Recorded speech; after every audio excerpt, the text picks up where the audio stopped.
Oke, teman-teman. Kelihatan nggak ya?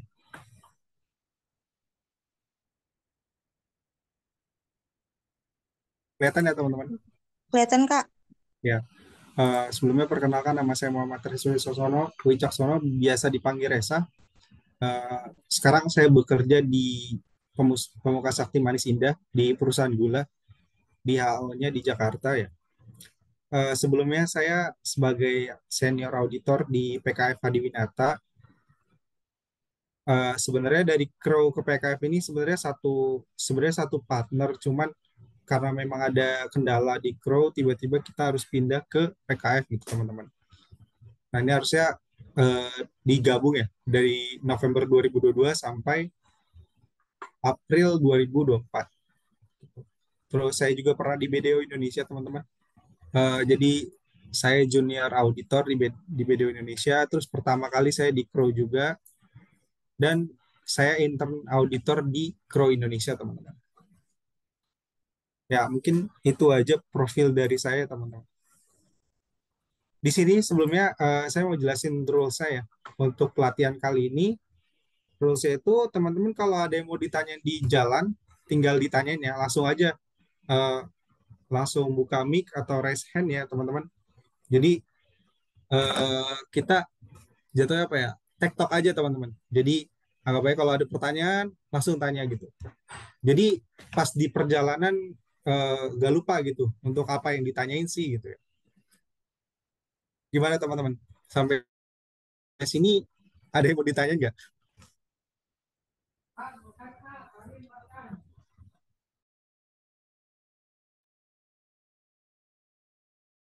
Aman ya? Oke teman-teman. Kita mulai ya teman-teman. Karena kenapa sih pertama kan sesi pertama kita itu kita memahami persamaan dasar akuntansi ya teman-teman. Kenapa sih harus paham sama dasar akuntansi ya? Jadi ketika kita mau jadi accounting atau akuntan atau auditor atau apapun itu advisory juga kita harus paham dasarnya akuntansi. Ya, sebenarnya ada framework global, tapi kita harus kerucutin lagi sama di persamaan dasar akuntansi. Kenapa sih persamaan dasar akuntansi? Yaitu kita lihat ketika kita mau tahu akuntansi, kita mau jurnal, kita mau buat laporan keuangan, kita harus tahu nih persamaan dasar akuntansi itu kayak gimana sih dan apa sih persamaan dasar akuntansi gitu. Kalau misalnya kita lihat di sini kan dasar akuntansi itu fondasi dari semua aktivitas ya teman-teman. Jadi membantu kita mengorganisir dan memahami bagaimana aset, liabilitas, dan ekuitas saling berhubungan teman-teman. Sampai di sini teman-teman eh, ada yang tahu nggak persamaan dasar akuntansi itu kayak gimana?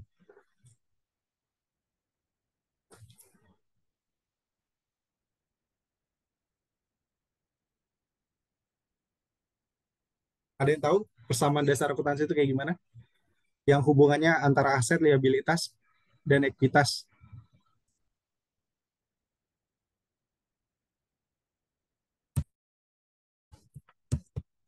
Ada yang mau speak up gitu? Karena saya yakin teman-teman udah pernah belajar gitu untuk persamaan dasar akuntansi.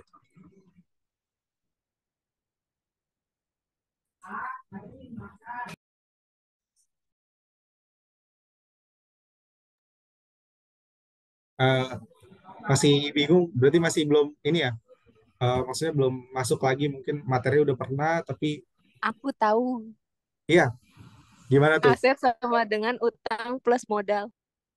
Aset sama dengan hutang plus modal. Ya biasanya aset sama dengan liabilitas plus ekuitas ya teman-teman. Jadi kalau misalnya kita lihat di sini, ya, jadi definisi persamaan dasar akuntansi itu aset sama dengan liabilitas plus ekuitas gitu. Nah, biasanya kalau di laporan keuangan itu namanya financial position gitu. Jadi kalau orang audit biasanya ngomongnya balance sheet gitu, BS gitu. Itu aset sama dengan liabilitas plus ekuitas. Gitu. Terus pentingnya apa sih untuk mencerminkan keseimbangan teman-teman? Jadi kalau orang kan sering bilang ya, akuntansi itu harus balance. Ya balance kanan kirinya itu. Aset sama dengan liabilitas plus ekuitas itu harus balance. Jadi nggak boleh tuh asetnya ketinggian, atau liabilitas ketinggian, tapi ya selisih gitu. Nah, makanya harus balance kanan kiri. Makanya ketika kalian jurnal juga nanti harus balance. Terus fungsinya apa sih? Untuk merangkum posisi keuangan perusahaan ya. Jadi biar tahu nih, kita nggak salah nih naruhnya. Kalau ini tuh aset, kalau ini tuh liabilitas, kalau ini tuh ekuitas gitu. Oke, teman-teman. Eh, di sini apakah ada yang mau ditanyakan, teman-teman? Untuk aset sama dengan liabilitas plus ekuitas. Kalau nggak ada, kita next. Paham semua ya? Oke, mungkin langsung aja ya. Kita lanjut. Nah, ini ya teman-teman, komponen persamaan dasar akuntansi. Itu aset, ya kan, segala sesuatu yang dimiliki perusahaan, ya, yang memiliki nilai, kayak misalnya kas, terus persediaan, piutang, apa lagi itu. Aset-aset lainnya kayak fixed asset, atau intangible asset. Terus kalau liabilitas apa aja sih ya? Itu perusahaan itu kan punya kewajiban, misalnya ya perusahaan punya utang gaji atau utang usaha atau utang obligasi atau loan dan lain-lain gitu. Kalau ekuitas ya itu ekuitas modalnya aja gitu. Nah, nanti kita bakal tumpas ya teman-teman secara mendalam isinya apa aja sih gitu. Next. Nah, ini teman-teman. Kelihatan nggak? Nah, ini untuk persamaan dasar akuntansi ya teman-teman. Jadi kalau kita merujuk pada PSAK ya teman-teman, ini sekarang tuh namanya aset ya. Sekarang namanya aset. Dulu kan namanya aktiva ya. Kalau misalnya ketemu sama pegawai BUMN lain tuh yang udah tua pasti ngomongnya aktiva bukan aset gitu. Tapi sekarang namanya itu aset teman-teman. Jadi kita ubah gitu bahasanya aktiva kita ganti aset. Nah, aset ini punya dua komponen. Ada yang current asset, ada yang non current asset. Nah, kalau bedanya ya kalau current asset tuh ya mungkin tingkat liquidnya lebih tinggi atau tingkat perputaran keluar masuknya lebih tinggi kayak misalnya kas ya kas kan keluar masuknya lebih cepat, kadang kita bayar barang, kadang kita dapat pendapatan dan lain-lain gitu. Terus kenapa sih dia masuknya kenapa sih harus dipisah ya, karena di laporan keuangan biar kita bisa ngitung nih ada yang namanya apa current ratio gitu kan. Nah itu kita biar tahu tuh perusahaan tuh rasionya gimana sih di currentnya gitu. Terus ada juga inventory teman-teman, terus ada trade receivable, terus ada prepaid expense, terus ada prepaid tax dan lain-lain teman-teman yang jangkanya lancar ya teman-teman. Tapi kalaupun ada nih misalnya dia masuknya nggak lancar, tapi kenapa dimasukin lancar? Nah itu ntar akan teman-teman akan tahu kalau itu tuh ada judgementnya sendiri teman-teman. Tapi secara sederhananya teman-teman kita tahu nih kalau aset ya kan, kalau aset lancar tuh ada kas, terus inventory, trade receivable, terus ada prepaid expense sama prepaid tax. Nah, teman-teman familiar gak dengan bahasa-bahasa ini? Familiar, Kak. Ya, familiar ya teman-teman. Ada gak yang nggak familiar ini apa sih Kak gitu? Mungkin bisa langsung ini aja bilang gitu. Karena mungkin ada beberapa yang nggak familiar. Kalau misalnya kita pakai bahasa Inggris gitu. Karena gini teman-teman, kenapa saya pakai bahasa Inggris? Karena biar teman-teman juga lancar dan teman-teman juga tahu nih secara eh, akun-akun tuh nggak, kalau sekarang tuh kebanyakan pakai bahasa Inggris gitu. Kayak kas kan kas, inventory persediaan, terus trade receivable itu piutang usaha, terus ada prepaid expense ya biaya dibayar di muka, terus ada apa prepaid tax ya apa pajak dibayar di muka. Terus kita bergerak nih teman-teman ke non current asset. Nah, teman-teman non current asset ini biasanya lebih dari setahun. Kalau current asset itu dalam setahun, keluarnya teman atau keluar masuknya dalam setahun. Itu pergerakannya lebih cepat gitu. Kalau non current aset biasanya 2 tahun atau lebih lah, lebih dari 2 tahun. Contohnya kayak fixed aset. Fixed aset kayak kendaraan, mobil, tanah, bangunan, dan lain-lain gitu teman-teman. Terus di sini juga ada right of use asset teman-teman. Berdasarkan PSAK 73 atau sekarang diganti PSAK 116 teman-teman. Itu kita ada right of use asset kalau kita nyewa aset. Kita nyewa aset, kita nyewanya misalnya 2 tahun, 3 tahun lebih, itu kita masukin ke fixed asset. Tapi bagian right of use asset, jadi dipisah. Gitu. Nah, nanti kita hitung depresiasi.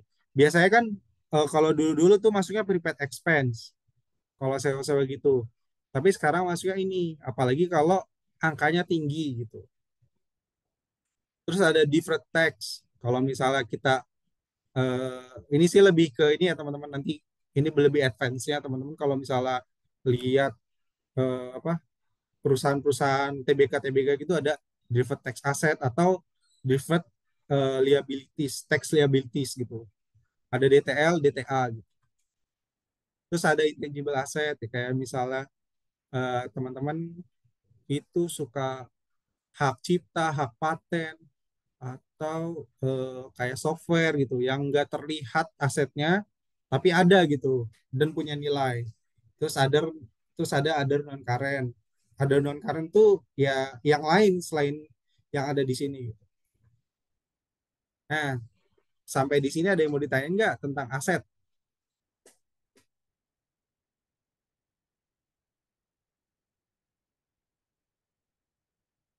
Ada yang mau bertanya tentang aset? Belum, Kak. Belum. Yang lainnya? Oke semua, kita lanjut ya. Terus kita ke tadi kan aset sama dengan liabilitas plus ekuitas ya teman-teman. Nah, liabilitas itu sebenarnya sama ya. Kalau misalnya ada yang non current sama apa ada yang current liabilities sama non current liabilities gitu. Kalau current liabilities itu jangka pendek, kalau non current liabilities jangka panjang. Nah, isinya apa aja sih current liabilities? Ada trade payables, terus accrued expense, short term loan, terus ada tax payable, terus ada lease liabilities, current portion, atau kalau di sini ada non current portionnya gitu. Nah ini teman-teman ini yang lancar ya teman-teman. Jadi kewajiban lancar perusahaan karena setiap perusahaan pasti ada aja kewajibannya gitu. Entah trade payables, entah utang ke pegawai, utang gaji gitu atau utang apapun gitu. Nah, ini dimasukin biasanya di trade payables atau nanti ada di accrue teman-teman. Biasanya accrue. Nah, kalau teman-teman tahu bedanya trade payables tuh sama accrue itu adalah ketika accrue expense, kita udah tahu nih kita bakal bayar segini gitu. Tapi kita belum dapat invoice-nya. Kalau kita udah dapat invoice-nya, kita bisa langsung masukin ke trade payables. Karena kita belum bayar kan. Kita udah ditagih nih sama vendor. Misalnya udah ditagih 5 juta, terus sudah keluar invoice-nya nih, ya masuknya trade payables. Tapi kalau belum, dan kita udah tahu, kita estimasin ke accrued expense. Biasanya gaji juga kita accrued expense gitu. Terus short term loan, ya kalau kita minjem ke bank lah ya, minjem ke bank, misalnya jangka pendek cuma setahun aja, atau jangka pendek cuma 3 bulan aja, kita langsung bayar gitu. Terus ada tax payable. Ya kalau tax payables mah kayak utang PPh 21, PPh 22, 23 gitu ya. PPh 25 gitu. Terus sama lease liabilities gitu. Ini utang ya, utang. Biasanya kalau kita nyewa nih, nyewa sesuatu ya, biasanya nyewanya masuk ke situ, utang sewa gitu. Lease liabilities. Terus ada juga non current liabilities teman-teman. Nah, non current liabilities ini yang jangkanya lebih dari setahun, ya 2 tahun lah, 2 tahun 3 tahun seterusnya lah gitu. Nah ada liabilities net of current portion, jadi sisa dari kalau dikurangin sama current portion.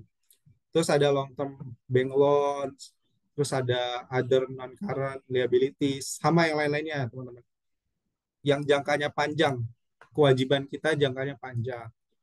Terus ada equity ya teman-teman. Equity itu kayak ini isinya teman-teman, share capital, additional paid in in capital, RE ya. RE itu dibagi dua teman-teman. Kalau misalnya kita breakdown di laporan keuangan, RE itu dibagi dua. Ada last year sama current year. Last year itu di RE jadi tahun lalu. RE ini ya teman-teman, kalau misalnya kita mulai usaha nih, mulai usaha setahun kita udah usaha, nah itu kita tuh dapat apa? Itu rugi apa untung? Kalau misalnya untung, dia RE-nya bakal plus gitu, maksudnya tetap di sisi kredit gitu. Nah, terus kalau misalnya rugi ya dia di sisi debit, tapi tetap ditaruhnya di equity gitu. Terus ada current year.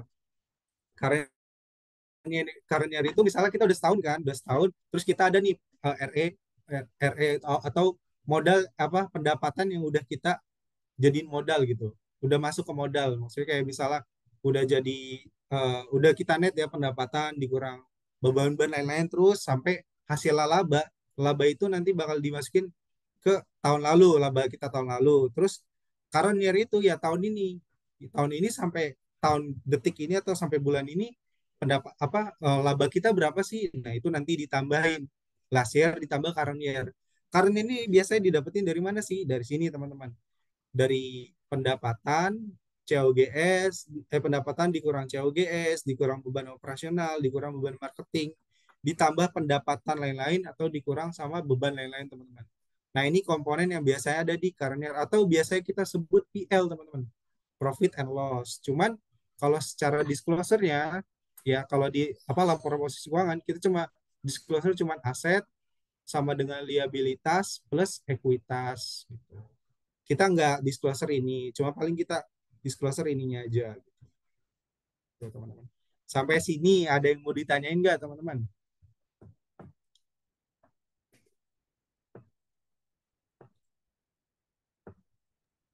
Kak, Ya. mau nanya, kenapa RE kalau untung di kredit, kalau rugi debit, Kak?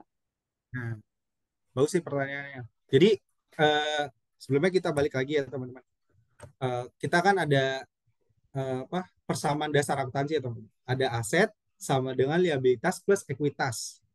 Nah ini dulu teman-teman pahamin, aset sama dengan liabilitas plus ekuitas ya. Nah aset sama dengan kan aset nih, aset sama dengan liabilitas plus ekuitas. Nah, jadi teman-teman setiap aset ya, teman-teman setiap aset itu kalau bertambah tuh di debit. Ya, pahamin dulu. Kalau aset bertambah di debit, kalau berkurang di kredit. Nah, jadi kan ketika aset bertambah di kredit, berkurang di debit, bertambah di debit, berkurang di kredit gitu. Nah, itu kalau aset. Kan karena aset sama dengan liabilitas plus ekuitas. Nah, liabilitas plus ekuitas ini kalau bertambah di kredit. Nah, kalau berkurang di debit. Sampai sini, paham nggak? Tadi anehnya siapa? Kalista. Iya, Kalista. Paham nggak sampai sini? Jadi, nanti kalau misalnya ngeliat nih, kok ekuitasnya padahal minus, kok nambah ya? Karena dia di kredit. Karena setiap liabilitas atau ekuitas bertambah, itu bakal masuknya ke kredit, bukan ke debit. Kalau dia berkurang, nanti bakal ke debit. Gitu. Sampai sini, Pak Kalista, gimana? Paham nggak? Paham, Kak. Ya. Jadi gini, coba nanti bakal saya jelasin lagi teman-teman yang itu di kemarin kan saya kirim Excel ya. Nah, nanti kita bakal bahas. Jadi intinya konsepnya gitu. Kalau aset itu bertambah di debit, kalau berkurang itu kredit. Kalau liabilitas bertambah di kredit, berkurang di debit. Sama ekuitas juga. Ada yang mau tanya lagi?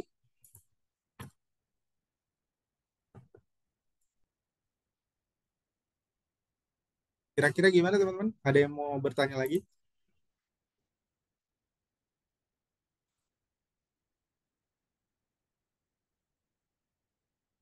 Cukup teman-teman? Kita lanjut ya. Oke. Nah, ini teman-teman, ini saya ambil dari ini ya, buku buku accounting. Nah, ini ada akunnya nih. Ini ada judul akunnya, ada akun payable, ya kan? Dia maksudnya current liability, klasifikasinya, terus di financial statement. Nanti kan kalau financial statement tuh biasanya kan dibagi jadi 5 ya teman-teman. Dibagi 5, cuman yang terakhir tuh kan notes notes doang ya. Biasanya kan ada 5, tapi yang terakhir notes doang. Nah, account payable ini masuknya ke statement of financial position. Nah, atau biasa kalau misalnya kita sebut balance sheet atau trial balance kalau sebelum di adjustment trial balance. Nah, ini saldo normal itu dikredit teman-teman. Maksudnya saldo normal itu apa sih? Ketika dia bertambah, dia bakal masuknya ke kredit. Misalnya dia saldo normalnya kredit. Tapi kalau dia berkurang, dia bakal di debit. Karena saldo normal dia di kredit, teman-teman. Sampai sini ada yang bingung nggak? Oh, penjelasan saya. Boleh teman-teman yang mungkin masih bingung? Gak ada? Kita lanjut ya. Oke. Jadi, maksudnya tuh kalau kita harus tahu dulu saldo normal dia di mana sih, gitu. Sebenarnya gampangnya sih kalau di aset ya berarti kalau bertambah di debit, kalau berkurang di kredit. Kalau dia liabilitas atau ya utang lah biasa kita sebut kewajiban. Kalau dia bertambah tuh di kredit, kalau berkurang tuh di debit. Nah, saldo normalnya ini ya teman-teman. Nah, terus kalau account receivable gimana sih? Sama. Dia kan karena masuknya aset ya, current aset, masuk aset. Nah, dia masuknya ke debit. Kalau dia bertambah dia di debit dan berkurang di kredit. Kalau biasanya kan kalau ada transaksi jual penjualan nih, kita ngejual misalnya laptop, kita ngejual laptop 5 juta gitu. Dan dibayarkan nanti sebulan setelahnya gitu. Nah, berarti kan kita nyatat nih account receivable pada revenue gitu. Revenue apa sih? Pendapatan. Nah, pendapatan itu kalau bertambah di kredit kan. Berarti dia di kredit. Nah, account receivable nambah, berarti dia di debit. Gitu, teman-teman. Terus ini ada akumulasi depresiasi building. Nah, akumulasi ini kalau teman-teman lihat itu biasanya ada di aset. Ya, teman-teman. Aset misalnya depresiasi aset. Biasanya kan ngejurnalnya tuh beban pada akumulasi depresiasi. Beban penyusutan sama masuknya beban penyusutan dia bakal masuk ke PL atau profit and loss ya. Kalau akumulasi depresiasi ini masuknya ke aset teman-teman. Tapi mengurangi aset nanti. Nah, jadi dia ini plan plan aset, akun kontra ya teman-teman. Jadi dia masuknya ke aset, dia bertambahnya di aset, ya kan? Tapi dia di kredit, dia minusin aset itu. Terus administrasi expense sama nih, kalau misalnya kayak beban-beban itu, ya kalau beban-beban itu dia kalau bertambah tuh di debit, kalau berkurang di kredit. Kalau beban ya, ingat fokus kalau beban, kalau bertambah di debit, berkurang di kredit. Nah, kalau misalnya pendapatan bertambahnya di kredit, berkurangnya di debit. Tuh. Terus ini allowance for the full. Kalau misalnya ada PSAK 71 atau sekarang 114. Ya, kalau ngitung ininya ya. Terus ada amortisasi expense. Nah, biasa kalau kalau expense teman-teman fokusnya kalau dia tuh saldo normalnya di debit gitu, kalau expense. Jadi kalau bertambah di debit, berkurang di kredit. Sama ini juga, terus bonds payable itu utang ya teman-teman. Utang ya dia kalau bertambah di kredit ya berkurang di debit. Wielding juga aset. Nah ini juga sama nih ya teman-teman. Oke, standarnya lah. Sampai sini ada yang mau ditanyain nggak terkait saldo normal? Kak, Iya, akumulasi penyusutan aset sama beban penyusutan aset itu bedanya apa ya, Kak? oke. Jadi ketika di jurnal teman-teman, saya share dulu bentar. Saya buka Excel ya.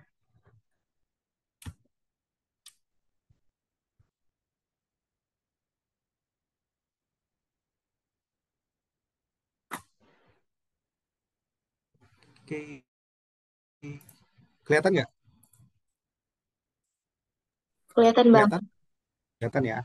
Jadi misalnya nih kan kita punya aset, aset tetap. Misalnya ya apa ya? Kita punya mobil.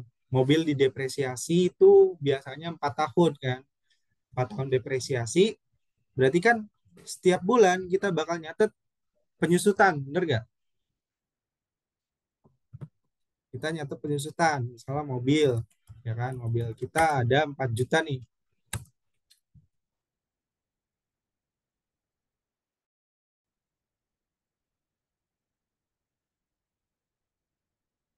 Ada 4 juta. Terus penyusutannya kan dia 4 tahun. 4 tahun kan segini. Terus kita per bulan nih depresiasinya per bulan 12 bulan. Segini depresiasinya nih. Setiap bulan kita catat dong depresiasinya. Nah, kita nyatetnya jurnal ya beban penyusutan pada akumulasi.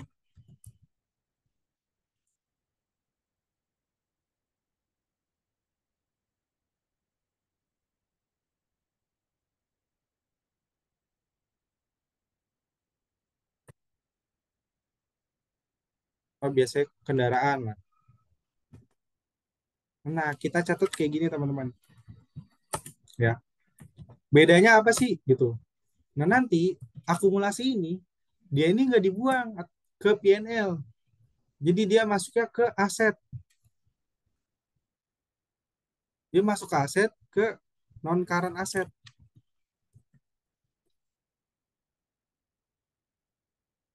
Ya, misalnya kita nyatetnya kan pertama mobil, kita punya mobil kan 4 juta ya mobil kita 4 juta. Nah, nanti ada depresiasi, ada akumulatif.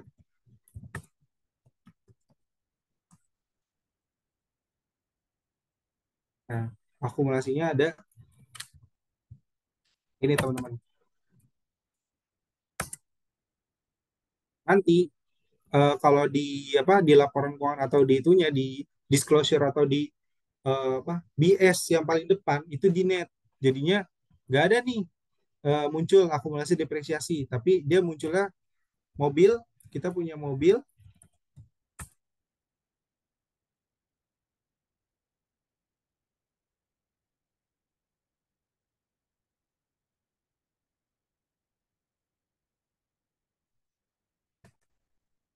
Jadi di laporan keuangannya kita bakal munculin ini aja teman-teman.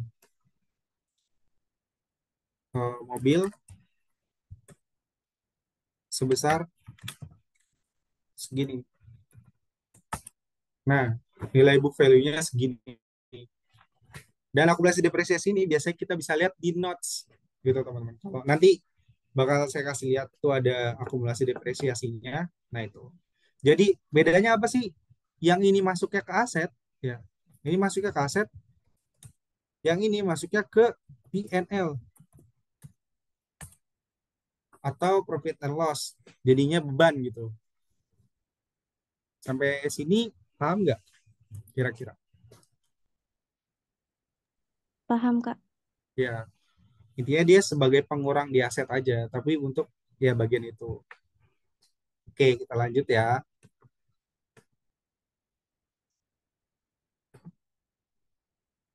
Ada lagi yang mau bertanya?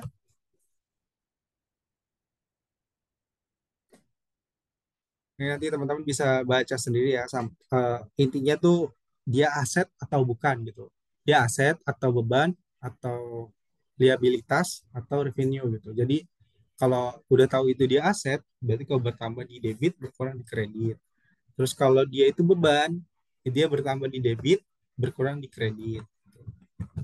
Terus kalau pendapatan dia bakal bertambah di kredit berkurang di debit.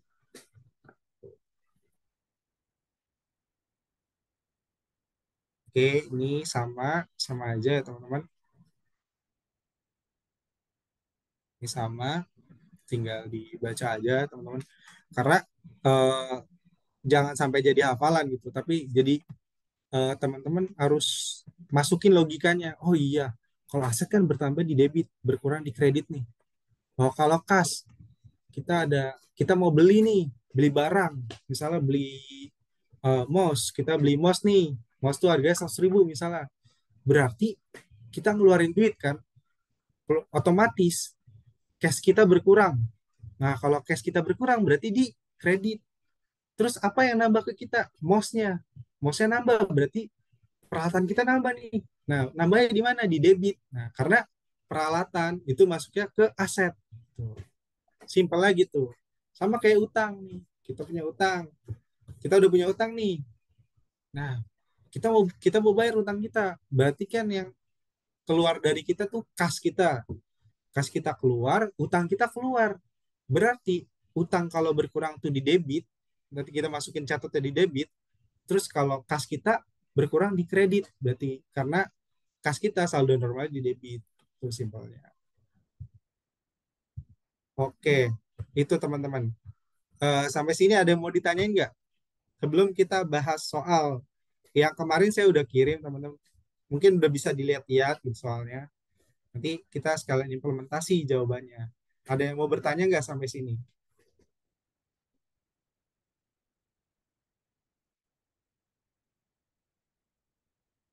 Kalau ada yang dibingungin soal akuntansi terkait persamaan dasar akuntansi ini. Memang terdengarnya simpel ya teman, aset sama dengan liabilitas plus ekuitas. Kadang ada yang nggak paham terkait apa itu, kan ada saldo normal. Saldo normal itu penting teman-teman. Kalau kita tahu saldo normalnya apa, otomatis kita bisa nih apa decision kalau dia tuh masuknya kemana, nambah berkurang mana. Terlepas nanti soal atau apa transaksinya itu kayak gimana gitu. Pada intinya ketika dia misalnya kita ada pendapatan nih, pendapatan kita dapat pendapatan tapi dibayar nanti, berarti kan kita nyatet piutang sama pendapatan nih, piutang sama pendapatan. Piutang kan kalau bertambah, piutang kan termasuk aset. Nah, termasuk aset kalau bertambah di debit, berkurang di kredit. Berarti karena piutang kita nambah, berarti kita masukin nih ke debit, ya kan? Terus pendapatan kita bertambah nih karena terjadi transaksi penjualan atau pendapatan dari jasa gitu. Pendapatan kita bertambah karena pendapatan itu saldo normal di kredit, berarti nanti kita bakal masukin ke kredit gitu. Saldo kredit ya kita masukin ke kredit, jadinya apa kalau jurnalnya itu piutang pada pendapatan gitu. Gimana teman-teman, ada yang dibingungin nggak terkait penjelasan persamaan dasar akuntansi?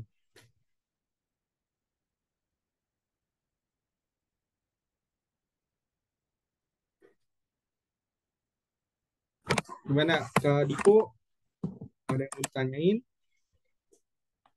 Sementara belum, Kak. Belum ya. Terus Kalista, ada yang mau ditanyain lagi Kalista? Belum, Kak. Belum. Anissa? Belum, Kak. Ya. Cindy, gimana Cindy? Belum, Kak. Oh, belum ya. Oke teman-teman, karena itu ya teman-teman sama dasar akuntansi. Jadi nanti ketika teman-teman dapat case apapun gitu, kita teman-teman dapat transaksi, misalnya kalian ada di perusahaan jasa atau manufaktur dan lain-lain, kalian harus tahu dulu, memang akuntansi itu lebih ke logika teman-teman. Mau susah kalau misalnya kita belum masuk nih logikanya, kayak harus dipelajari dulu logikanya kayak gimana. Nah, belajar logika, kita harus paham dulu dasar akuntansinya kayak gimana. Setelah kita tahu nih dasarnya, ngulik akuntansi itu gampang, teman. Ketika nanti ditanya nih, jurnal ini apa sih? Kita lihat aja tuh, dia kalau nambah di mana, berkurang di mana gitu. Teman udah bisa expect gitu. Oh, ini jurnalnya kayak gini-gini. Sering teman-teman, apa? Kalau saya kan kerja nih dulu di auditor juga. Nah, terus teman-teman saya kerja di perusahaan lain. Nah, kadang mereka nanya advice gitu, tanya, Sa, ini kalau misalnya gue ada beli kayak ginian, bisa nggak sih dikapitalisasi gitu kayak misalnya dia ada bangunan nih, bangunan terus di bangunannya itu dirapihin lagi kayak misalnya atap-atap jebol dibenerin, terus apa dicat lagi, dicat ulang dan lain-lain gitu. Bisa dikapitalisasi gitu. Tuh, teman-teman. Terus kapitalisasi jurnal apa ya? Bangunan aja dimasukin lagi, jadi NBV-nya naik gitu. Nah, itu teman-teman. Mungkin kalau akuntansi mungkin lebih ke logikanya, teman-teman. Logikanya dapet, apalagi dasar udah tahu nih gimana, enak ngejurnalnya pasti. Oke, teman-teman. Karena belum ada pertanyaannya. Jadi kita coba soal soal yang kemarin ya, teman-teman. Yang kemarin itu yang satu soal yang saya buat, yang satu lagi itu saya dapat dari buku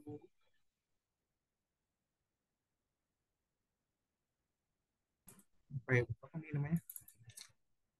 Ya, Financial Accounting IFRS lah, sama Intermediate. Nah, itu saya rangkum soalnya. Jadi ini saya kasih lihat ya, teman-teman. Di sini udah ada yang nyoba kerjain belum? Ada yang nyoba kerjain? Sepertinya tidak ya, teman-teman. Belum, Kak. Iya, mungkin karena ini juga ya, sibuk. Nah, teman-teman.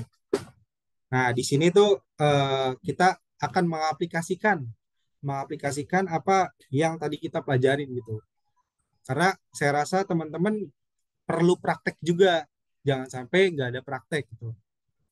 Nah, nanti pesan saya, teman-teman habis ini coba dibuat soal sama ngejawab sendiri gitu. Buat soal nih, dijawab sendiri. Buat soal, dijawab sendiri gitu.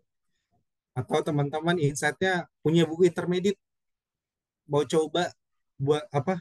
Coba soal itu dikerjain gitu. Atau buku-buku lain lah terkait akuntansi gitu. Nah, ini teman-teman, karena saya buat ini kan soalnya perusahaan jasa ya. Perusahaan jasa Tuan Tahir. Ya, perusahaan jasa Tuan Tahir pada Desember 2019 ya, teman-teman. Ini transaksinya. Ini Desember, salah nih.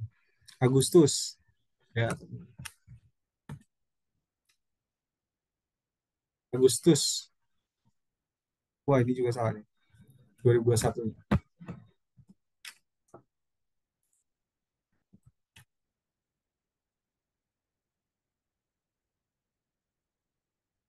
Oke.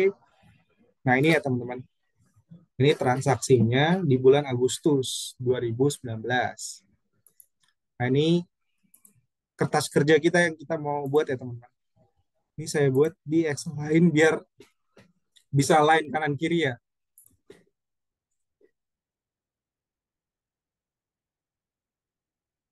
Saya-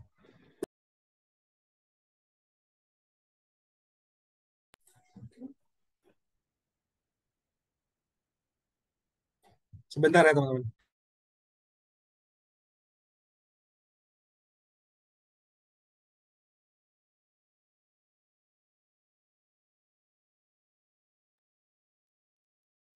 Oke, teman-teman. Jadi ini share it-nya pakai screen.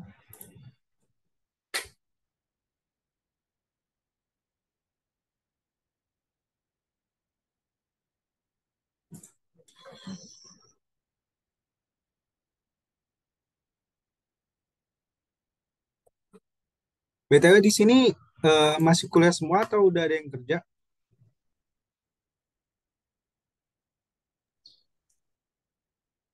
Masih magang, Kak. Waduh, nih kalau Kak Divo yang ngomong nih berbohong sekali nih Kak Divo. Ya, semoga ini ya bermanfaat buat teman-teman yang mau tes. Biasanya tes apa ya, tes audit atau tes apapun, teman-teman pasti disuruh ngejurnal. Dan simply itu biasanya teman-teman bakal keganggu banget kalau misalnya nggak tahu saldo normalnya. Wih, OTW cari kerja. Ya, semoga bisa sukses ya. Harusnya ini bermanfaat ya. Karena waktu pengalaman ya, cerita pengalaman dikit, ketika saya cari kerja juga itu sering disuruh tesnya itu, suruh tes ngejurnal. Kalau audit nih teman-teman, audit intinya teman-teman bisa ngejurnal aset tetap, disposal aset, sama penjualan aset itu sering banget keluar. Tapi nggak tahu ya kalau misalnya untung-untungan juga. Nah, kita kerjain dulu ya, teman-teman. Ini pertama nih, pada bulan Agustus. Berikut ini transaksi perusahaan jasa Tuan Tahir. Ya, Tuan Tahir di 2 Agustus ya. Kita masukin di sini teman-teman 2 Agustus. Di sini banyak kelihatan kan ya? Kelihatan, Kak. Aman kan screen-nya ya? 2 Agustus. Nah, 2 Agustus Tuan Tahir menaruh uang tunai ke perusahaan 20 juta. Jadi Tuan Tahir itu kan buka usaha nih, usaha jasa ya. Ya kita analoginya jasanya apa aja, misalnya jasa cukur atau jasa apalah, bebas gitu. Nah, jasanya itu dia naruh uang kas ke perusahaan. Otomatis teman-teman saya mau tanya nih, ada yang tahu nggak? Apa aja yang bertambah? Ini kan dia naruh kas nih ke perusahaan nih. Apa aja kira-kira yang bertambah? Ada yang tahu? Kasal modal, Kak. Kas sama modal. Berarti di sini kita tambahin ya. Ada kas sama di modal nih. Nah, karena ini saya buat sistemnya ini debit ya teman-teman, ini kredit ya. Nah, kasnya nambah nih, ya kan? Kas nambah berapa? Sebesar 20 juta ya. Kas kita nambah sebesar 20 juta. Ini kita X 1000 aja ya teman-teman. Jadi udah dikali 1000 lah ya jatuhnya.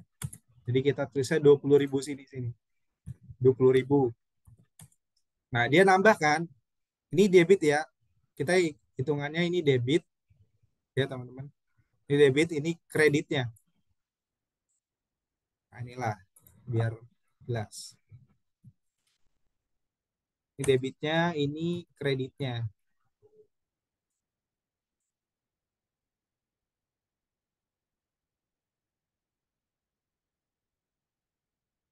Nah, ini kreditnya teman-teman. Nambah nih kas 20 juta. Nah, nambah juga ekuitas 20 juta ya teman-teman. 20 juta. Kita X 1000 aja ya. Nah, 20 juta. Nah, kalau misalnya namanya tuh apa sih? Ya di sini berarti kan keterangannya itu adalah penambahan modal ya teman-teman. Nah, setiap penambahan modal jurnal lagi nih teman-teman.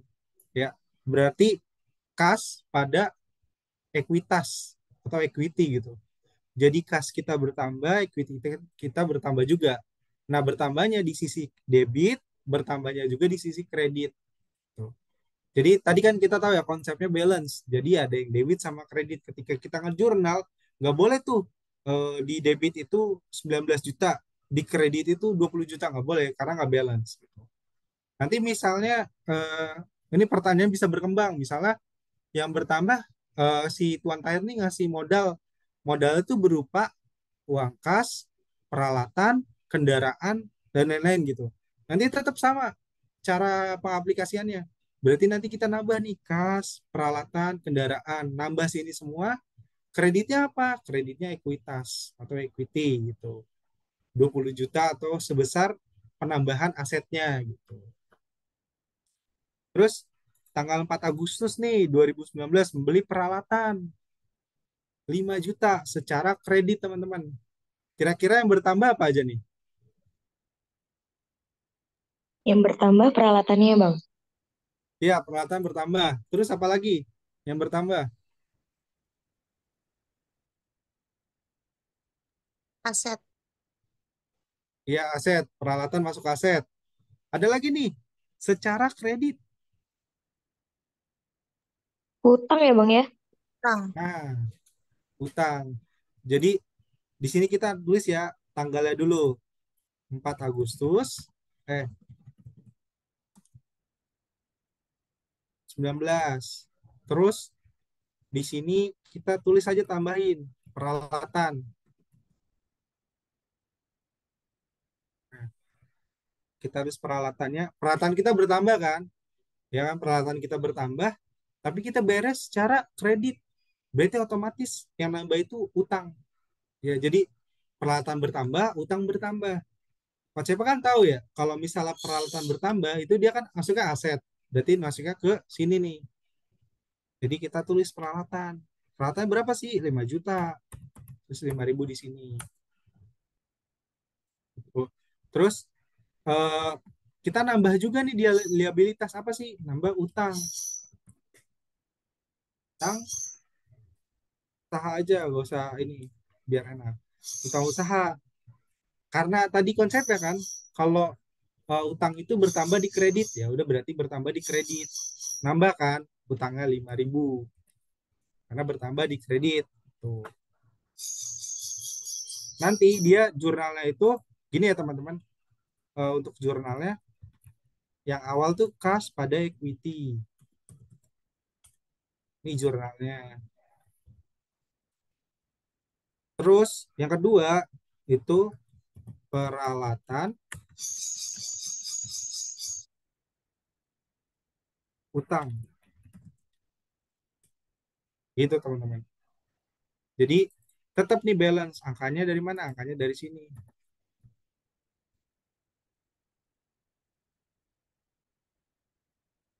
Ini. Nah ini jurnal teman-teman. Nah, ini kan kita apa ini nih ya pemikiran kita bahwa ini itu kredit berarti itu ini minus jatuhnya ini minus gitu. Nah terus ketiga ada di tanggal 6 Agustus. 6 Agustus itu kita ada membeli perlengkapan teman-teman. BHP ya bisa bahan habis pakai atau iya bahan habis pakai consumables. Nah kita beli perlengkapan secara tunai. Nih teman-teman secara tunai sebesar 2 juta. Kira-kira yang bertambah apa yang berkurang apa? Yang bertambah peralatan ya Kak, yang berkurang kas.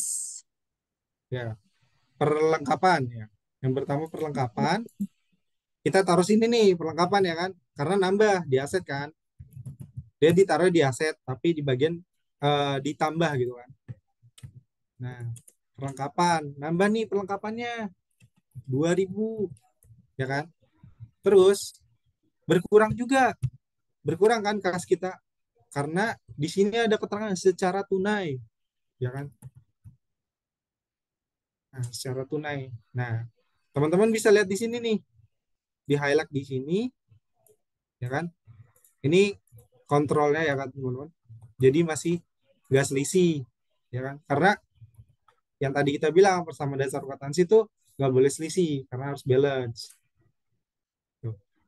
Terus yang keempat itu ada di tanggal 11 Agustus. 11 Agustus.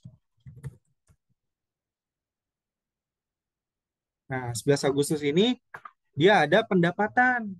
Ya, pendapatan secara tunai ya kan 7 juta secara tunai, 3 juta sisanya di kredit. Nah, itu gimana teman-teman? Ada yang tahu jurnalnya gimana? Pendapatan kita bertambah, ya kan? Nah, tapi di sini ada secara kredit yang kita belum terima nih. Tuh. Gimana teman-teman? Ada yang tahu nggak? Utang ya Kak? Ya, tapi utangnya di bagian kita nerima nih. Kalau utang kan kita yang belum bayar. Iya piutang ya Kak? Ya, piutang. Berarti piutang kita bertambah kan? Iya, Piutang kita bertambah. Terus apalagi yang bertambah? Nih, pendapatan kita bertambah, bener gak? iya benar Kak. Nah, terus ada lagi nih, kita nerima secara tunai 7 juta. Berarti apa yang bertambah? Kasnya. Kasnya. Jadi kayak kalau dianalogiin di perusahaan ya, misalnya kita kita jual barang nih, jual barang, misalnya jual laptop lah ya, jual laptop 5 juta nih. Tapi kan biar kita kita jual safety, ya kita harus nerima DP dulu gitu, misalnya karena kita mau beli alat yang lain gitu. Kita nerima DP. DP itu biasanya ya bisa kita catat duluan sebagai uang tunainya. Berarti kan dia ngasih nih DP, misalnya DP-nya 3 juta ya udah 3 juta dulu. Berarti 3 juta kita terima secara tunai, sisanya 2 juta gitu. Saya 2 juta nanti gitu. Nah, kalau di sini kan kita pakai perusahaan jasa, misalnya ya kita udah nyukur lah. Ini kita perusahaan jasanya tukang cukur, tapi cukurnya artis gitu. Ya, jadi kas kita bertambah nih teman-teman sebesar 7 juta. Karena ada secara tunai 7 juta nih. Ya kan? Kita tambahin nih 7 juta karena secara tunai. Nambah kan? Terus ada juga nambah. Apa nambah? Piutang kita. Karena ini ada secara kredit nih. Kita udah ngelakuin jasanya, tapi kita belum nerima duitnya. Berarti kita bisa lakuin piutang. Dengan syarat kita udah ngeluarin invoice dan jasanya udah keluar, clear lah gitu. Secara siklus atau secara cycle pendapatan kita udah memenuhi gitu. Atau misalnya kalau kita berujuk tuh ke PSAK 115, dulunya PSAK 72. Nah, itu kalau misalnya pendapatan kita lihat kontraknya, base kontrak kita udah bisa ngakuin nih pendapatan piutang, ya kan, dari piutang 3 juta. Nah, 3 juta kita tambah sini. Nah, di sini kita tulis ya piutang usaha. Ya. Terus yang dikredit apa dong? Yang dikredit itu ada pendapatan, ya kan? Pendapatannya berapa? Ya pendapatannya 10 juta. Karena kan pendapatan kalau berkurang bertambah di kredit kan. Nah, di kredit nih. Kalau berkurang di debit. Nanti kalau misalnya ada beban berarti nanti kita minusin aja di sini. Kenapa sih masuknya ke sini nggak masuk ke sini? Karena kan dia bagian komponen ekuitas atau sebagai RE current RE current year atau RE tahun berjalan lah. Belum dihitung labanya gitu. Pendapatan tahun berjalan. Nah, ini 10 juta gitu, ya kan? Totalnya 10 juta kan? Jadinya sama nih. Ini bawa tetap balance teman-teman. Jurnalnya apa sih? Jurnalnya ini kas piutang usaha ada pendapatan. Ini jurnalnya teman-teman. Jadi yang lainnya belum saya jurnal, teman-teman ini aja ya. Gampang harusnya atas ini jurnal lagi. Nah, gini teman-teman jurnalnya. Jadi secara ini kan sama nih kan kirinya. Kalau dikurang kan di net off jadinya 10 juta 0 karena bertambah, ini juga bertambah di kreditnya. Lalu di tangga sampai sini ada yang mau ditanya nggak? Ada yang masih bingung?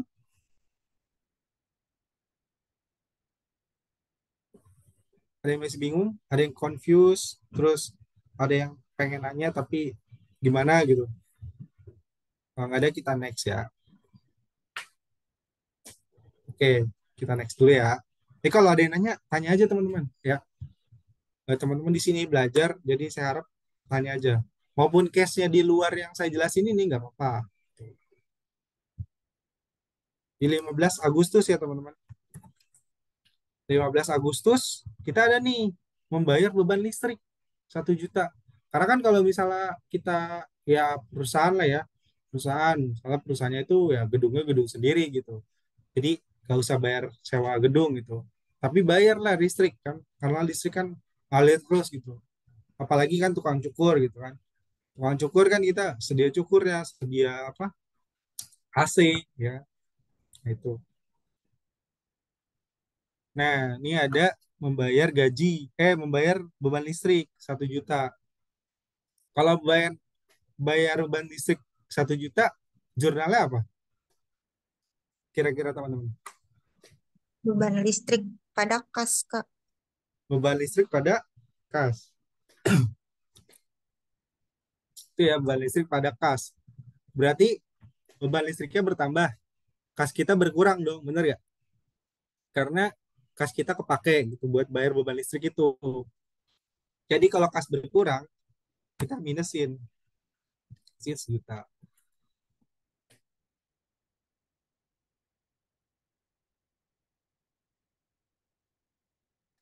Terus di sini kita tambah ini karena dia komponen ekuitas ya, tapi belum jadi ekuitas ya teman-teman. Kalau jadi komponen ekuitas dia harus melewati jurnal penutup. Nanti kita jelasin di siklus akuntansi gitu. Terus di sini kita tulis ya beban listrik. Atau biasanya di perusahaan tuh namanya beban apa? Utilities ya, utilities gitu. Nah, nambah nih di sini kan. Di sini berkurang, di sini nambah. Di sininya juga minus. Kenapa minus? Karena kan di sini kredit ya. Kalau misalnya beban itu saldo normalnya di debit.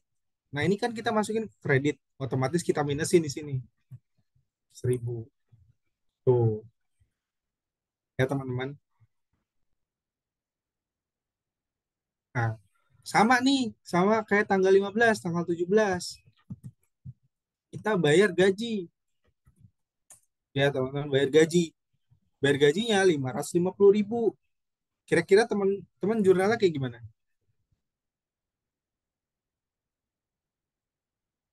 Kalian tahu jurnalnya?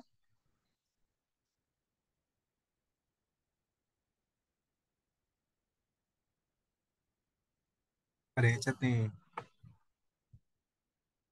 Beban gaji pada kas. Ya, betul. Teman-teman, jadi jurnalnya itu beban gaji pada kas. Kasnya berarti berkurang nih, teman-teman. Sama kayak tadi konsepnya.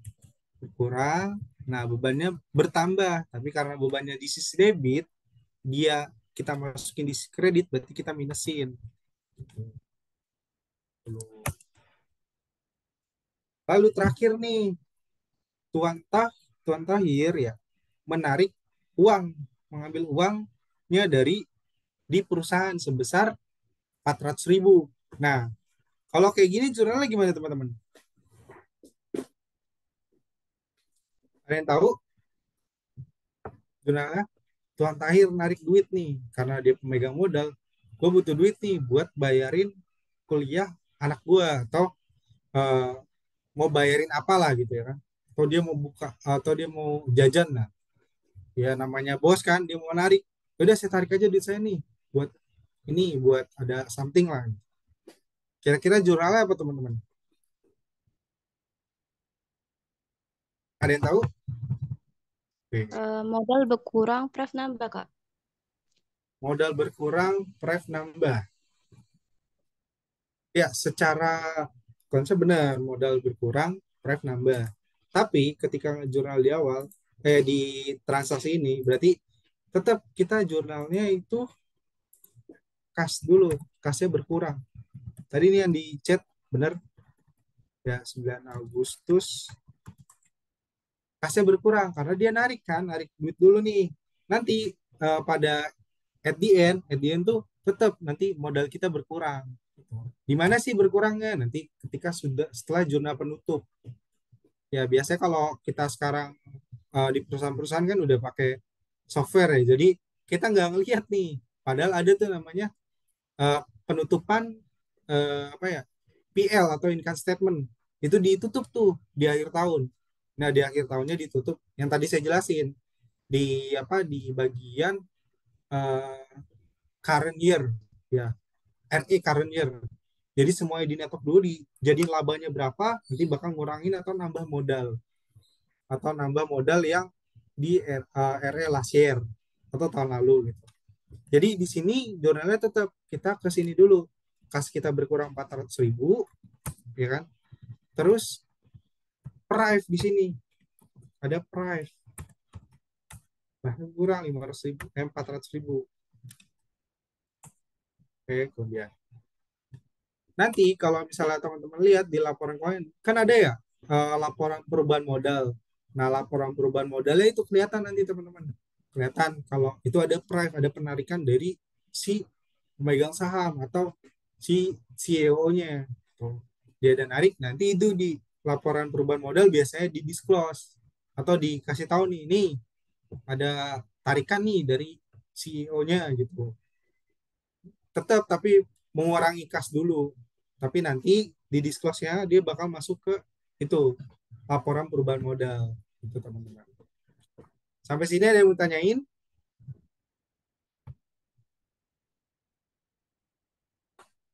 Ada yang mau tanya?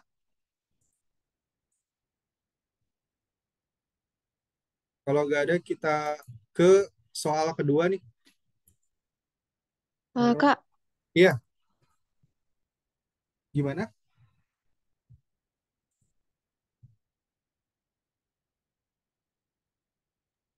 Yang ngurangi modal selain Viva tadi apa, Kak? Yang ngurangin modal selain Prive. Sebenarnya kalau ada insidental sih, insidental perusahaan kayak misalnya Prive atau dividen, itu biasanya ngurangin modal juga dividen. Jadi ketika kita udah ada modal nih, terus kan meskipun pendapatan perusahaan tinggi ya, tapi nanti itu bakal ngurangin modal dividennya gitu. Dividennya ngurangin modal. Modal apa? Modal RE tahun last year atau tahun sebelumnya. Tapi dikuranginya di tahun ini, tahun berjalan gitu. Jadi teman-teman bisa nanti dividen sama Prive itu gitu. Untuk di laporan perubahan modal. Teman-teman tahu kan dividen apa?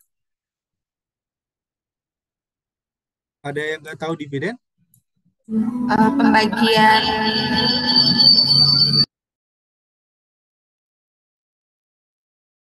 Gimana? Itu suaranya ada agak ini distract. Gimana dividen? Bagi keuntungan bagi pemegang saham, Kak. Oh iya, bagian keuntungan megang saham, teman-teman. Jadi eh, misalnya perusahaan tuh untung ya kan, untuk setahun nih, setahun eh, perusahaan udah untung nih, untung misalnya 500 M, itu udah, maksudnya itu udah laba bersih tahun lalu gitu. Ya untuk tahun depan kita bakal mau bagi dividen. Nah, bagi dividen, dividen itu kayak nanti kayak pembagian dari labanya. Labanya itu nanti teman-teman serap nih, labanya berapa gitu. Laba dari perusahaan nih, wah labanya gede nih. Oh, cukup nih untuk bagi dividen atau bagi buat si pemegang saham gitu. Pemegang saham kan ada berbagai macam ya teman-teman. Kalau misalnya teman-teman belajar apa ikuti main saham ya, biasa main saham di ID, di apa, di iPod atau di mana-mana gitu. Nah, itu teman-teman bakal tahu tuh dividen gimana gitu. Jadi ketika kita megang saham TBK ya kan, dan kita tahu nih dia bakal bagi dividen di bulan ini gitu. Kita udah masuk nih ke dalam lotnya gitu, udah masuk ke dalam itunya. Kalau dari jangka 1 Januari sampai 3 Maret kita ada di situ megang saham itu, kita bakal dapat dividen. Nah, otomatis kita stay di situ kan. Dapat nih dividen, ya udah kita masukin aja lah. Lumayan dividennya besar gitu. Berapa misalnya satu lembar itu dapatnya 500.000, kan udah tinggi banget tuh. Karena setiap kita beli apa saham kan biasanya minimal satu lot atau 100 atau 1.000 ya, saya lupa. Nah, nanti eh, dia bakal kita bakal dapat persentase dari laba itu. Nanti manajemen bakal kasih hitungan nih. Nih, kamu dapat segini. Karena apa saham kamu segini jadi kamu dapat segini gitu. Itu teman-teman untuk dividen.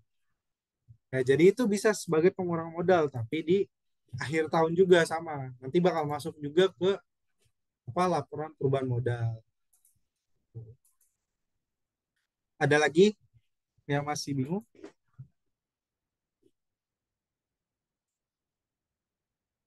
Oke, teman-teman. Ada lagi yang mau tanyain?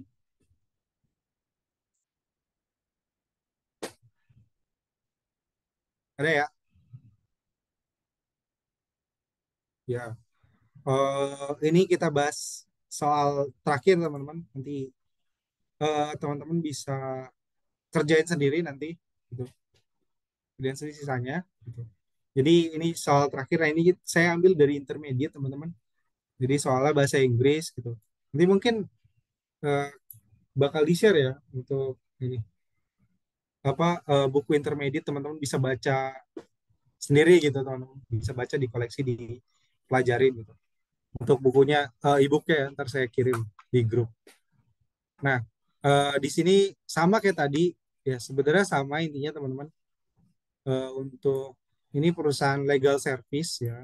Yang pertama kan kita ada shareholder invest 15.000 dolar, ya 15 juta dolar kan, in exchange for ordinary shares, atau jadi modal nih 15 juta dolar, 15 juta dolar dalam bentuk cash, dia mau masukin jadi modal gitu.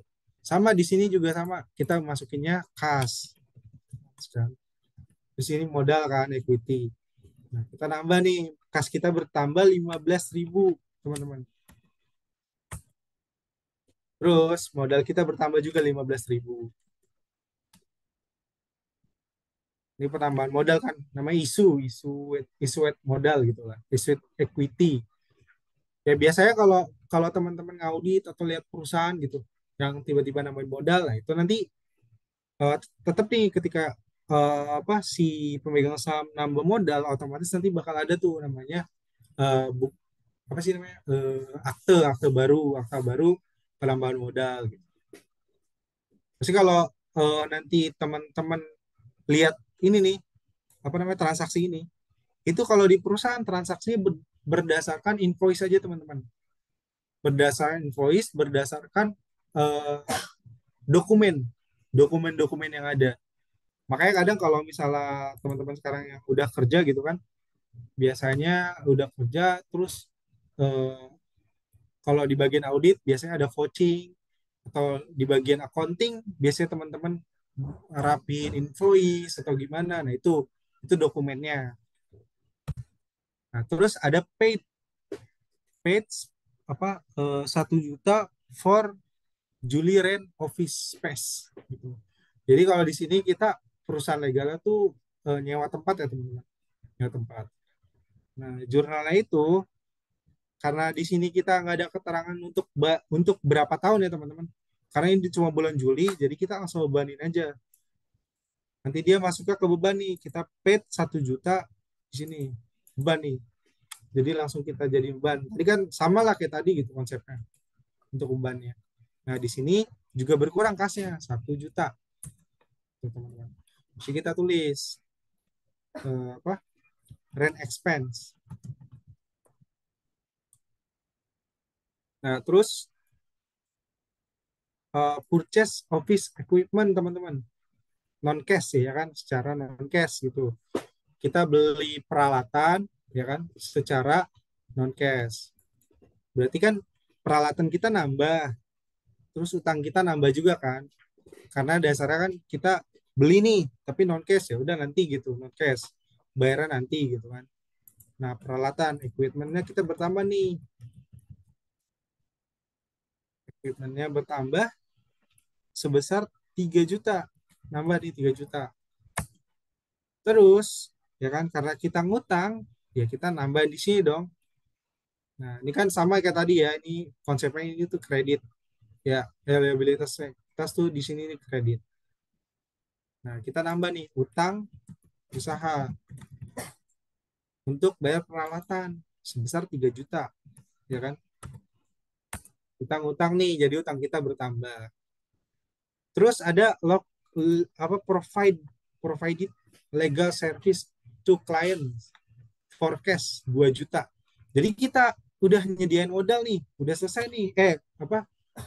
Misalnya ada sengketa di mana gitu. Terus kita udah selesai nih sengketanya. Dan sengketa itu kita dapat 2 juta. Nah, 2 juta secara cash nih, forecast. Berarti karena kita ada perusahaan legal, berarti kita catat nih sebagai pendapatan. Sebagai pendapatan kita bertambah di sini. Ya kan? Pendapatan kita bertambah.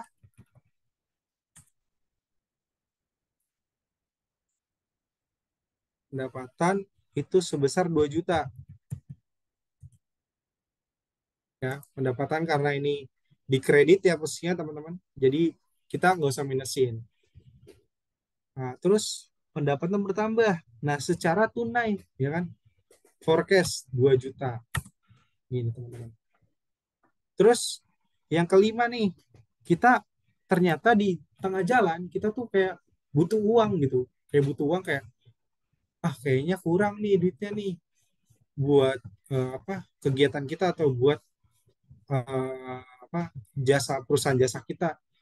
Ya udahlah, kita minjem dulu ke bank, gitu kan? Kita not payable aja ke bank nih, lumayan kan? Buat nambah-nambahin modal gitu kan? Jadi kan karena kita minjem ke bank, berarti yang nambah kita kan cash kan? Bertambah cash, bertambah utang juga, utang ke bank kan? Atau kita pakainya not payable aja gitu. Jadi di sini kita buat not payable.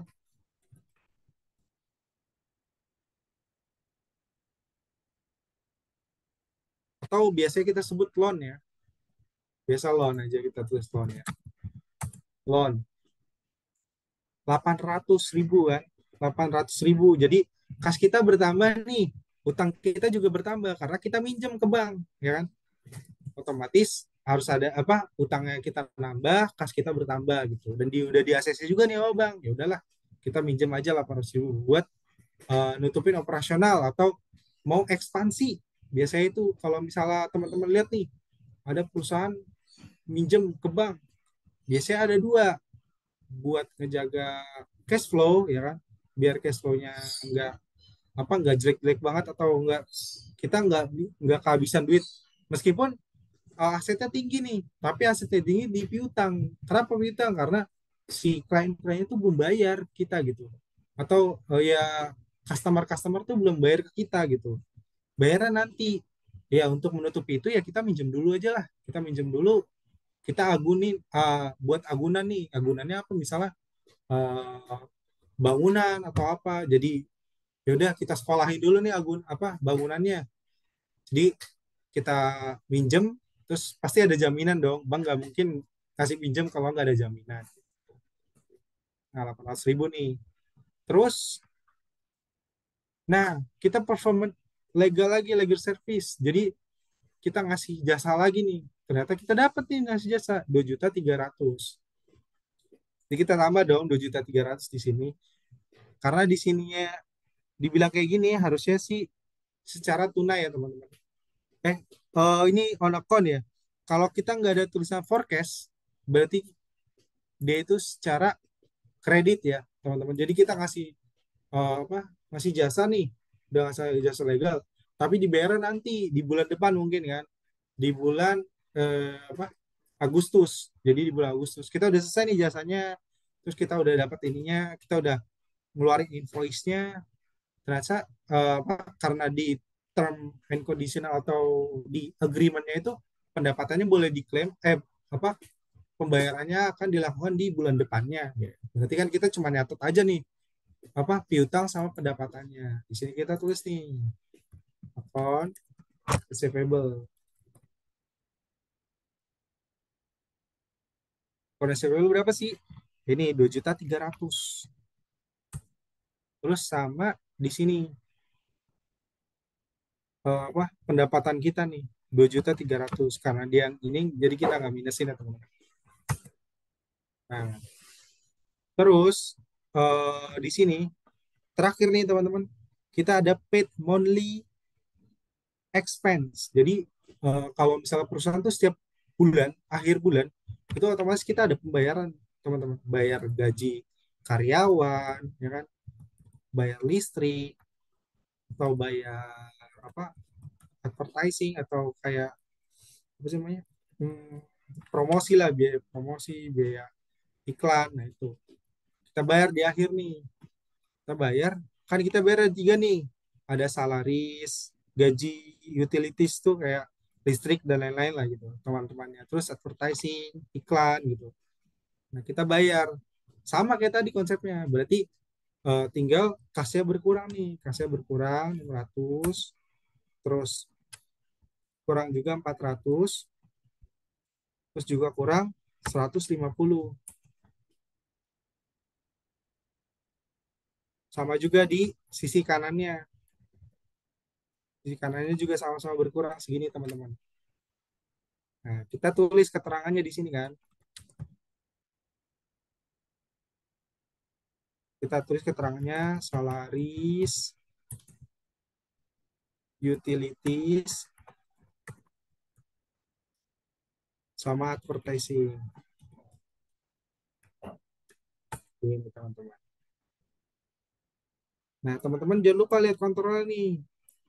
Ini aset sama dengan liabilitas per ekuitas kan. Asetnya berapa? 20.950. Nah, ini juga 20.960 teman-teman. Jadi balance, ya kan? Makanya tadi kan ada teori aset sama dengan liabilitas plus ekuitas. Nah, jadinya balance teman-teman. Nah, sampai sini ada yang mau tanyain nggak teman-teman?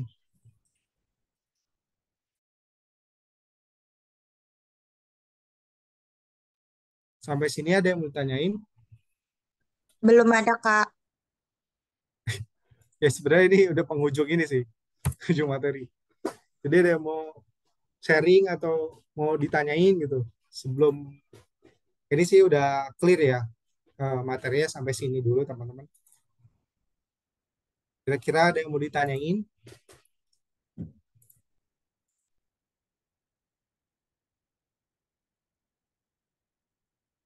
Gimana Kak Dipo, ada yang mau ditanyain Kak Dipo? Sementara belum. Oh, sementara belum. Oke, teman-teman nih ada yang mau nanya lagi nggak nih sebelum saya akhiri gitu? Buat teman-teman ini nanti saya kirim juga jawabannya ya, saya hide aja, nanti teman-teman bisa lihat ya di hide-nya. Saran saya untuk persamaan dasar akuntansi ini teman-teman nanti kan saya lihat saya kasih kirim ini ya ebook ya teman-teman, ebook saya kirim ebooknya, teman-teman bisa baca kalau ada waktu luang, kalau yang kerja coba-coba eh, apa ya, latih dikit-dikit lah gitu, dibuat soalnya, dibuat jawabannya, terus pahami nih sisi kredit sama debitnya, pahami saldo normalnya gitu. Terus kalau bisa teman-teman tuh harus tahu ya teman-teman bahasa Inggris tuh gimana gitu. Apa yang pakai berbahasa Inggris tuh gimana. Jadi ada akun-akun yang pakai bahasa Inggris teman-teman. Jadi harus teman-teman harus tahu tuh akun-akun bahasa Inggris tuh apa aja. Misalnya kas ya cash gitu kalau ditulis. Biasanya sih rata-rata ya perusahaan multinasional tuh ya ya multinasional ya, internasional lah. Itu rata-rata ya pakainya itu. Dan memang harus terbiasa sih teman-teman ya. Mungkin nanti kalau misalnya teman-teman tahu ada isu nih, accounting bakal diganti sama AI, kayak AI ya, AI. Tapi menurut saya agak sulit karena banyak estimate, banyak perhitungan-hitungan yang harus dilakukan sama manusia. Ya, contohnya ini gitu. Ya, ya itu ya mungkin dia ngerecord cara ngejurnal, tapi belum tentu dia jurnalnya bener atau salah gitu. Kadang jurnalnya kadang suka salah dan lain-lain gitu teman-teman. Jadi dari sekarang sih saran saya teman-teman coba latih lagi, saldo normalnya harus tahu, terus gimana ya, eh, bongkar cara berpikir, logikanya harus dimasukin dulu, masuk ke sini dulu biar teman-teman tahu oh ini gitu gini ya. Nah kira-kira ada yang teman-teman masih mau tanyakan nggak sampai di sini gitu, karena ini udah penghujung materi ya teman-teman. Jadi ini sesi 1 harusnya udah selesai ya teman-teman. Nanti sesi 2 kita bakal pengenalan siklus akuntansi. Nah sebelumnya kan tadi di situ ada pengenalan laporan keuangan ya teman-teman. Nah di sini saya udah buat nih untuk pengenalan laporan keuangannya.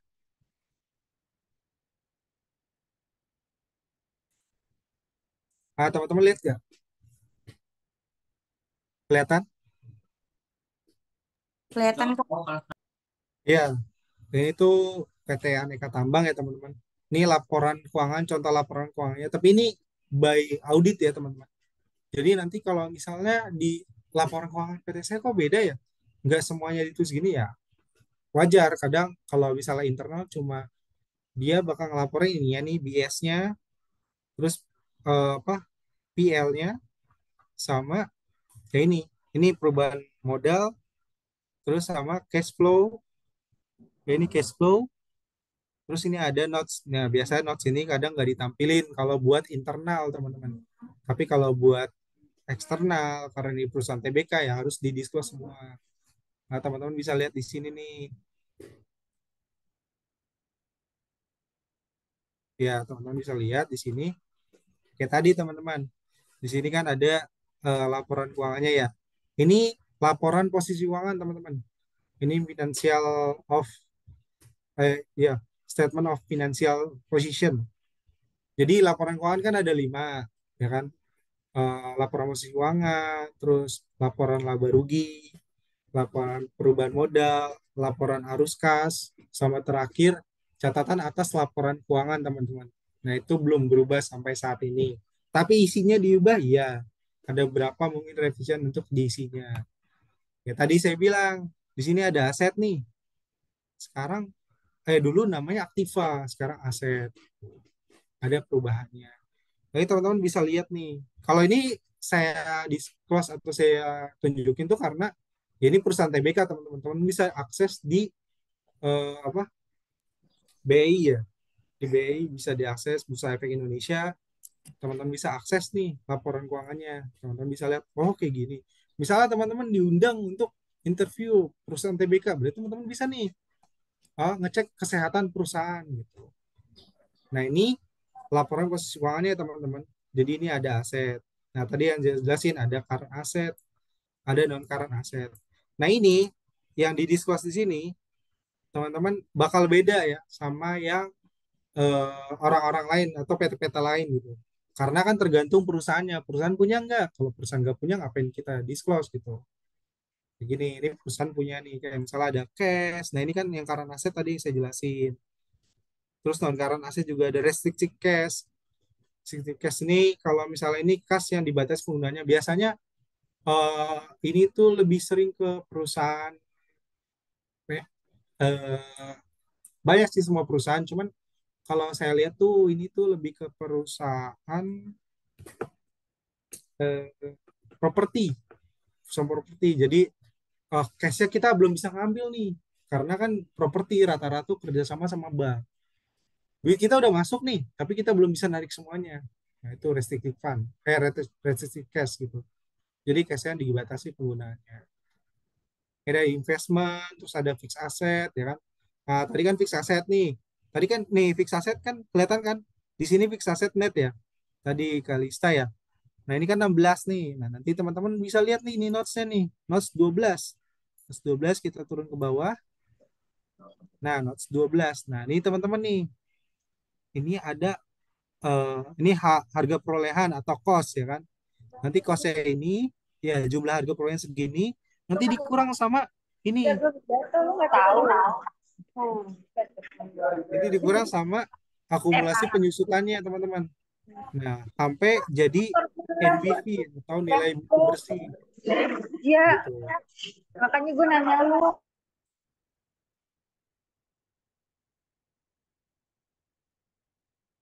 Oh iya tadi ada pertanyaan restitusi pajak tuh apa sih gitu. Kita lihat restitusi pajak tuh ada di mana? Oh di sini. Oh bukan di sini ya? Gak ada restitusi pajak. Itu biasanya ketika kita ada kelebihan bayar pajak, ya kan? Otomatis kita harus klaim ke kantor pajak atau DJP atau ya pajak lah kita klaim. Kalau kita nih PPh 29 ya 29 kita nih kelebihan bayar, ya kan? Sebelum jadi 25 kan 29 dulu. Ntar kalau diangsur jadi 25. Nah, 29 kita kelebihan bayar nih. Otomatis kita bisa klaim nih ke apa? Ke kantor pajak. Biasanya restitusi pajak gitu. Ya klaim-klaim gitulah untuk pajak. Jadi biasanya dia ada di sini kalau masuk komponennya itu. Ada memang perusahaan lebih mending rugi sedikit, maksudnya rugi apa bayar pajak sedikit daripada kelebihan. Kelebihan bayar orang apa kelebihan bayar otomatis harus yang namanya apa klaim tax gitu. Dan klaim tax biasanya wah kacau banget karena laporan keuangan kita benar-benar dicekin sama orang pajak ya biasa lah nyari duit dari pajak kan gitu. Memang harus ini juga kita juga harus harus apa nyiapin evidence ya bukti-buktinya kalau kita tuh memang kelebihan bayar pajak. Ketika di challenge ya kita tahu. Nah ini aset ya tadi yang seperti saya jelasin aset. Tadi Kalista kan kelihatan ya? Kali ya benar sih. Ya Kalista tadi udah ya ada ya apa akumulasi depresiasinya cuma nggak dimasukin ke sini tapi masukin di notes-nya.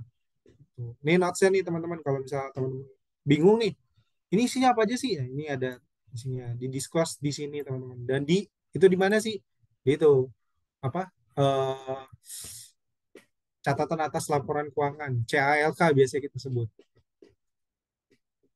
Nah, terus ini ada liabilitas plus ekuitas, teman-teman. Nah, ini karena ini perusahaan TBK ya, teman. Jadi otomatis laporannya tuh lebih benar-benar gede dan biasanya induk nih. Ini induk karena ini ada entitas anak dan subsidiaries. Jadi ini induknya laporan konsol lah, teman-teman.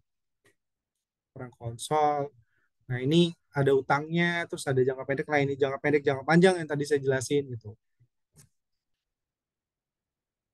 Nah, biasanya kalau misalnya dia meskipun jangka panjang ya, nanti kalau misalnya ada cash jangka panjang, tapi kok masuknya ke jangka pendek, mungkin dicek dulu kalau mereka kalau akun itu nggak ada perjanjiannya, biasanya dimasukin jangka pendek karena kita nggak tahu dibayar kapan kan gitu.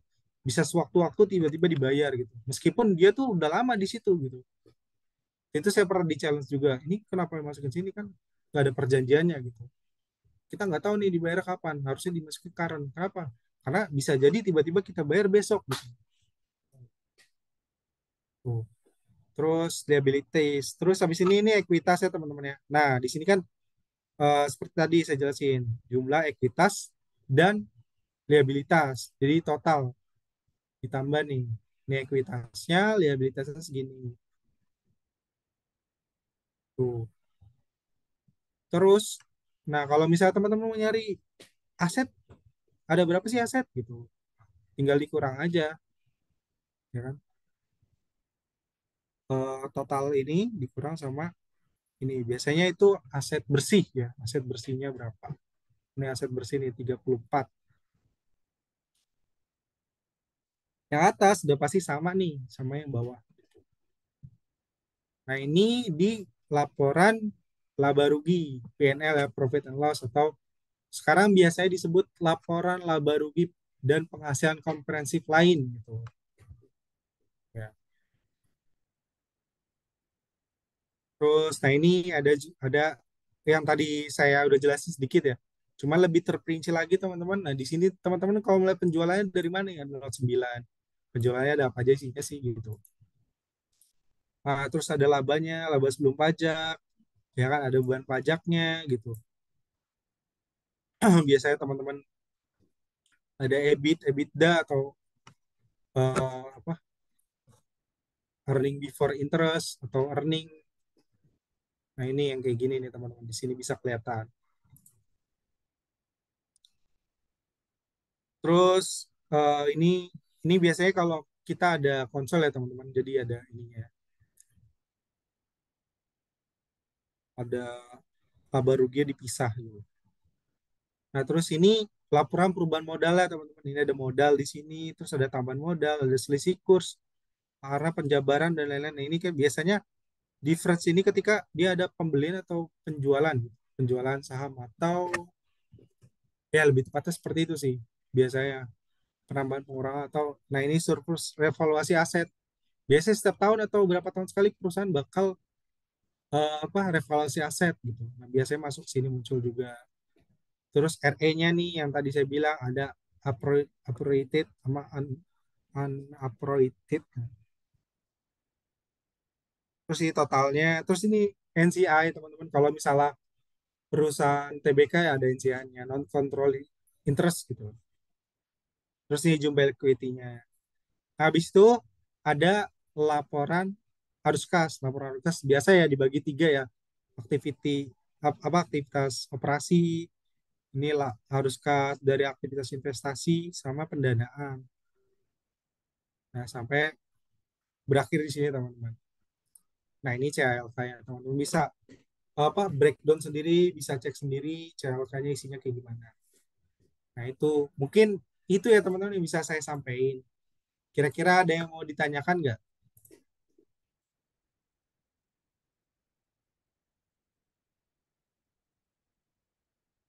Gimana teman-teman? Ada yang mau ditanyakan terkait materi pada hari ini?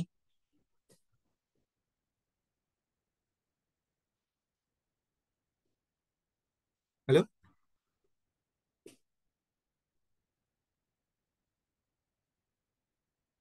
Gimana teman-teman? Ada yang mau ditanyain? Gimana Anissa?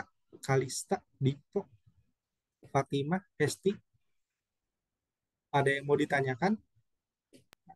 Belum ada, Kak. Oh, cukup ya? Oke, teman-teman.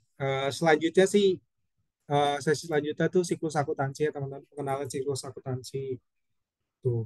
Jadi, kalau teman-teman berminat untuk lanjut sesi selanjutnya, mungkin seperti sebelumnya ya, bayarnya sama, masih sama 15.000. Eh, dan kalau bisa teman-teman ajak teman-teman yang lain gitu, biar kita rame, biar kita diskusi gitu. Saya harap sih ini nggak cuma sekedar saya aja pemateri gitu. Jadi kita bisa discuss teman-teman. Kalau teman-teman nemu case, ini Kak, kayak gimana yang tadi ya, akumulasi depresiasi masuk mana sih? Nah itu kita bakal saya jelasin gitu. Soal PSAK masuk kemana gitu. Atau teman-teman bawa ucuk-ucuk, Kak, ini kalau ini di mana ya lihatnya gitu. Di laporan keuangan kayak gimana ya? Nah itu mungkin nanti saya bisa jelaskan gitu teman. Jadi saya harap pertemuan hari ini tidak sia-sia teman-teman. Jadi akan selalu ada ilmu yang ditambah gitu teman-teman. Mungkin itu aja ya teman-teman. Terima kasih atas waktunya. Mungkin nanti kita bakal bertemu di week depan. Kalau teman-teman yang masih belum bayar full dan masih minat untuk materi selanjutnya. Oke, kurang lebihnya mohon maaf. Wassalamualaikum warahmatullahi wabarakatuh. Waalaikumsalam Terima kasih ya teman-teman. warahmatullahi wabarakatuh. Terima kasih. Terima kasih, Bang. Ya, selamat sore.